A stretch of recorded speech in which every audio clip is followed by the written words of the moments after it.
So the next speaker I would be to invite Professor Komson Teeraparbwong. In the his research is heritage walk and forum within forum as for the pedagogical interactions with participatory design engagement. The case of Wua-lai in Chiang Mai. Please welcome.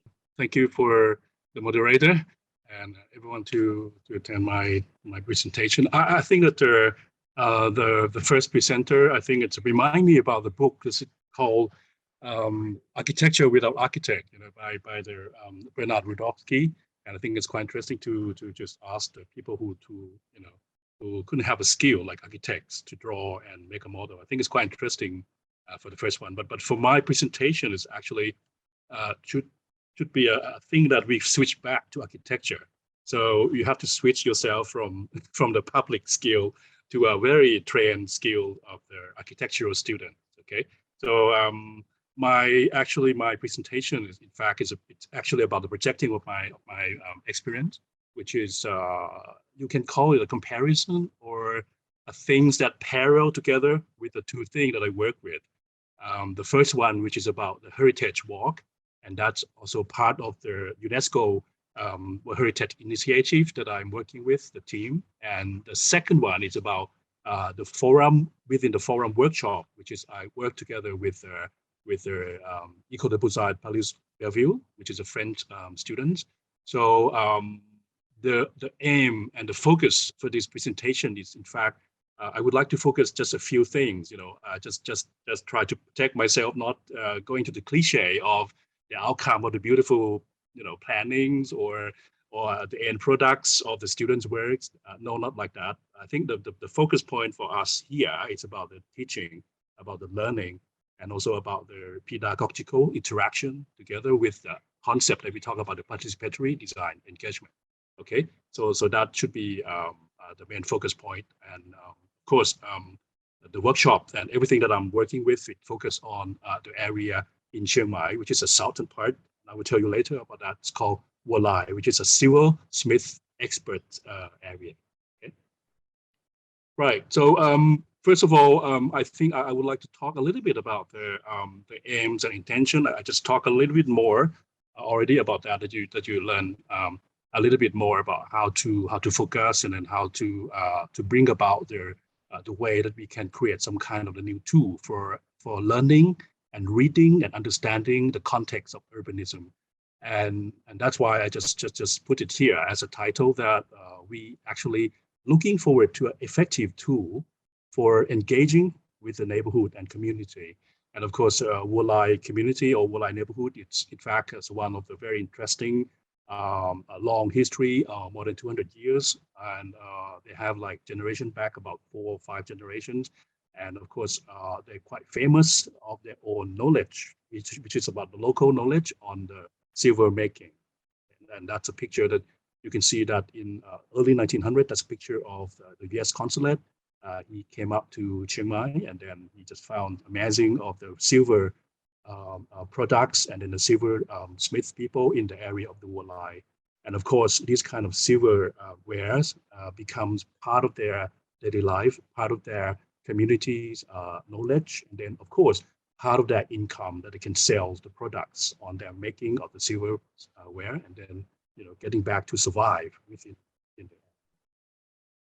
there. We need to talk a little bit about the concept of the steel. Okay, there are two main questions that we as a whole with a group of the teachers and the student that we think about it, how we push forward to the participation, design, engagement, and then of course create the understanding on any particular piece of the urban, in this case it's a Wua-lai community.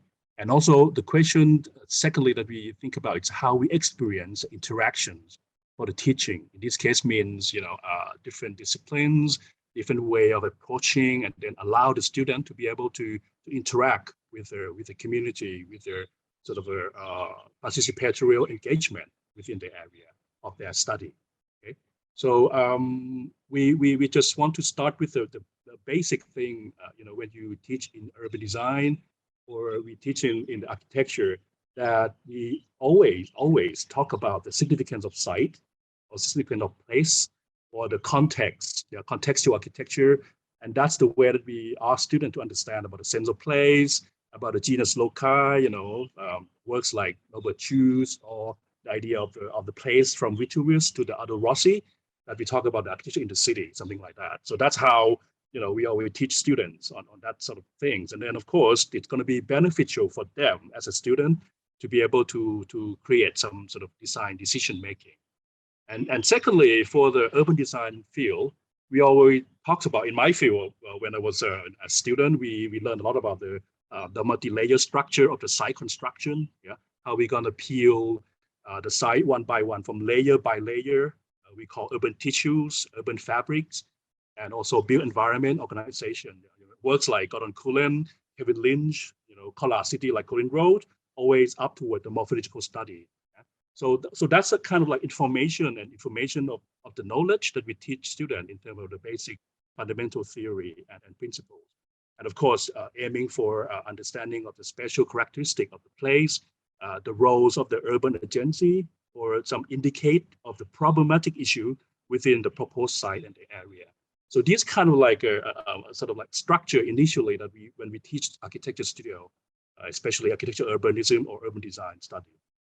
And of course, another thing that we need to talk about that is to create some engagement of the student to absorb the condition between people, place, and public. That kind of relationship, to let people or students to find a problem. So work like Hannah Arendt, Jane Jacobs, Richard Sennett, or even Jan Gehl, talking about how social space become part of those public and place and people. So this kind of condition that we always talk about that a lot. But the things that in my country, in my field, in my studio, it's just how we're going to engage, toward the idea of creating the community, the neighborhoods that they can give their own voice out of those theory. So this kind of thing, we try to bring about the experience from the design studio workshop, and then using neighborhood engagement as part of our pedagogical philosophy. And then that's why I'm talking here two things about one of them is workshop, which is of course one of the two, or one of the platform of teaching, and then we'll let students to understand the neighborhood network. And Wua-lai will be one of them that we talk about that. And then of course, apart from that, we also guiding students to be able to hear from the real local voices of the neighborhoods, and bring it back to the shared points of view from them and from the local people, and then from the point of view of the students to the round table, to the forum. So this is the kind of like a arena and the way of structure that we try to teach in this studio. So it's a kind of like engagement that some students, they found it very exciting, very unprecedented experience for them, and then they can grow up in depth toward their manifestation or their design proposal at the end. Okay, I will just talk a little bit about the area.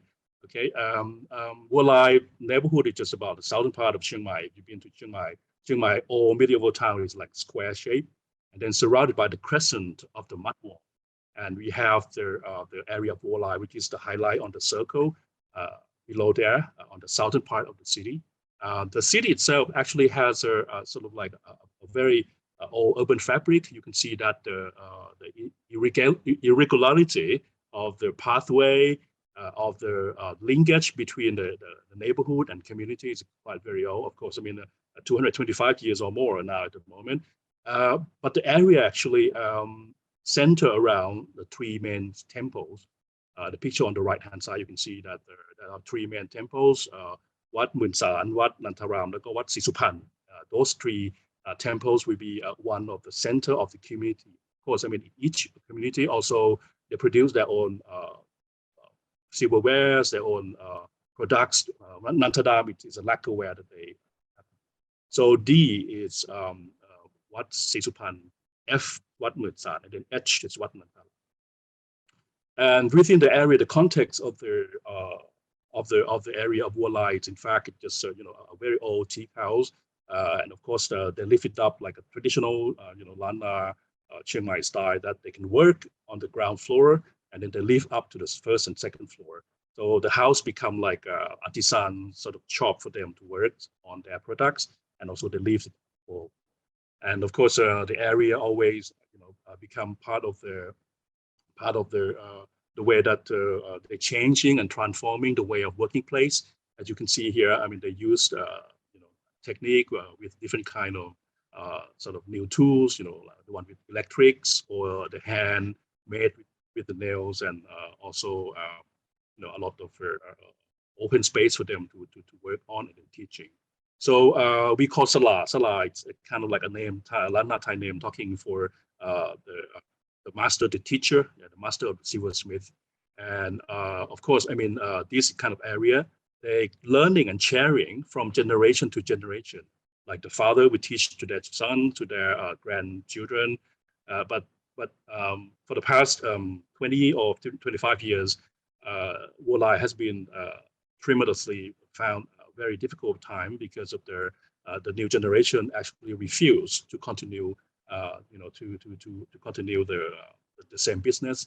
Some of them, they just become a different profession. So it's very difficult for them to prolong the idea of their village of the silverware, which is quite a pity for them that this kind of reputation just kind of fading away. And then around 140 households, and then at the moment, less than 50 families that's still working on the silverware products. This is a picture that's showing how they work in a big area in the household. And of course, Wua-lai in the Saturday, they organize a Saturday walking street as well for their products presenting. Okay, so we back to the learning, designing learning studio. There will be two information that I want to share with you guys. The first one is on the right picture, which is a poster that we done. It's a workshop between the French schools, AUN-ADERA, Paris Bellevue, and also Faculty of Architecture, Chiang Mai University. And on the left picture is a poster about the walk in Wua-lai, which is of course part of the lifelong learning with the Payap University, which is quite interesting because on one hand, you try to train the student to become professionals in terms of the urbanism field. But on the other hand, you also teach or try to create the forum of engagement with a non-student kind of person, because of the Wua-lai walk for the Payap is a lifelong learning. So most other people, they are expat people, they are over 60, they are people who actually they want to learn more in the later years of their life, but they want to be part of the community as well. So let me elaborate the first one, which is about the workshop. AUN-ADERA Arch CMU. Actually, workshop has been conducting for almost 10 years, since 2015 up to 2019 before the COVID struck. So you can see that we organize workshop with the French teacher as well, and then we bring in a lot of students from Thai side and then from the French side. So around 35 to 40 participant students that come. And of course, the level of student between year 3 to year 5. And of course, we divide the student in groups, like the group working. And then at the end of the final, each one will try to propose something from their discovery, from their knowledge in depth that they can learn from. And usually they come around the time of November to the mid of December, between the 20 or 25 days together in Chiang Mai. And basically, we divide the system in 3 steps. The first one is about researching, investigating, try to get themselves, family, and acknowledge themselves within the area. The second one is measuring, which is about to measure the wooden house, which is actually is a tactile because of we would like them to understand and then to associate with the local, with the owner of the house. So that's part of the sort of anthropological approach that the student can do sort of a generation, sort of like trees diagram, something like that. And then lastly, the steps about the proposing. So student will propose their idea toward the context or the problems that they found. And then along the workshop, we take students around to get used to the culture of Lana, the Chiang Mai, and then the way that the silversmith people work. And the second one that I'm talking about is just a lifelong learning of the Payap University, which is about the heritage walk. It's just like a one-off event, but it's just the way that I found it's very interesting, the way that how we use this as a form of engaging to the community. And basically, they only allow 15 people because of their economies of their budget, so to speak, for the university. But I took them walking around And then those people who actually expats living in Chiang Mai, or some people who already have a degree, some of them they're professors or lecturers in the university before. So they're quite interested in the history of the area, and they want to see the real sort of Wua-lai neighborhood. So we try to push them into engagement toward the community. So we walk around, and then we see the center of the temple, which is part of the community center. And also we visit the Sala shop house, which is that's how they, the silversmith they're working on. And then the program of lifelong learning, it's starting actually in 2018 onward. And then at that time, I organized about 15 participants. And of course, there are just a lot of extra sort of local representative coming to join us too. And then we visit many houses of the Sala. We visit many working place areas. And of course, we visit the tree temple. So these are the diagram that I drew that we can walk around the city. And that's very successful because a lot of people come from different backgrounds. They can see and then engage toward that enormously. So it's kind of like they can understand more, not just a merely tourist, but they're more engaging with the community. This is just a workshop that we took them into, called Ban Mek Bang Wan. They actually working on their own silversmith, and you can see that the big oven fireplace on the right-hand side.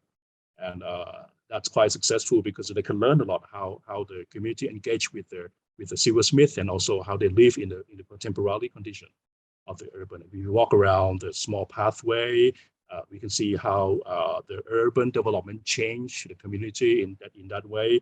A lot of old teak house just announce the sale of that teak house, or sell the whole land, because if they can remove themselves or relocate themselves outside the city core center. And that's why there's a lot of questions coming from that, which is, for me, that's very good learning outcome, that even just external, the people from outside, even the expat people who live within Chiang Mai, can actually feel like they're part of the community, they're part of the problems, and then they're part of the solution that they would change or give voices to the top-down people. Okay, so we back to the pedagogical approach with the workshop with the French people.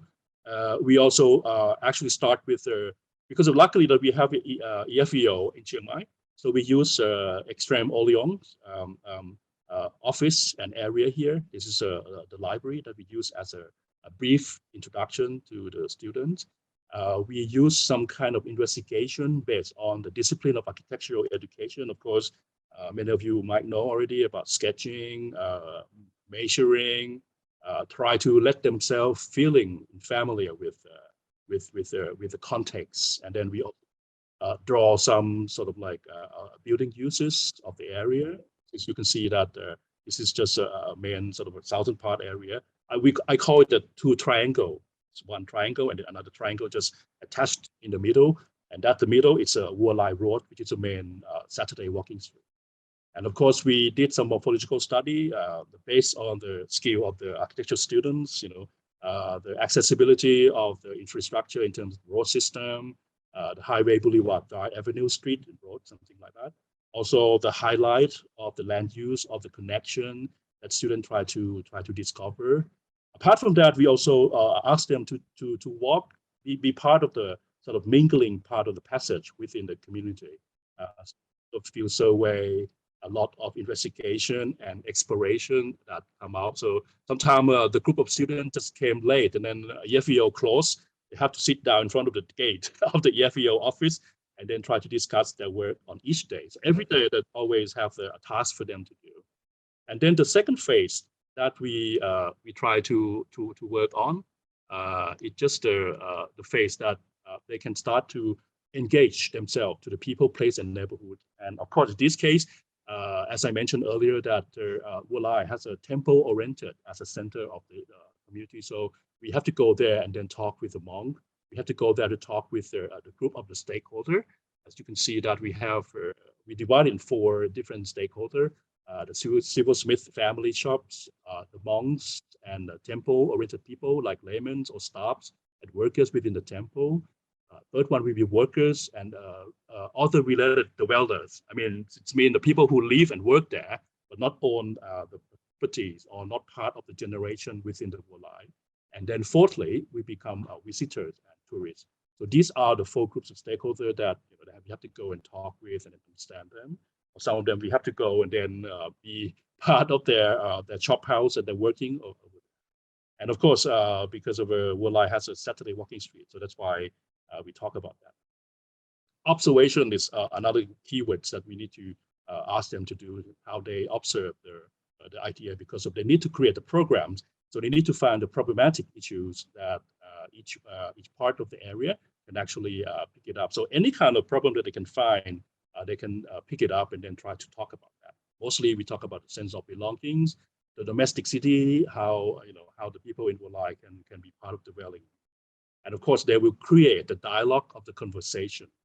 It's just a kind of like a narrative over the householders and then the stakeholders that they interview and talk with.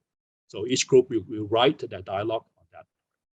And some of them, they try to pick up some sort of a point of their point of investigation and then point of the area that they found is interesting, not just a problem, but also some part that they thought it's a potential to do something, to do some intervention, to do some proposal of the urban design issue.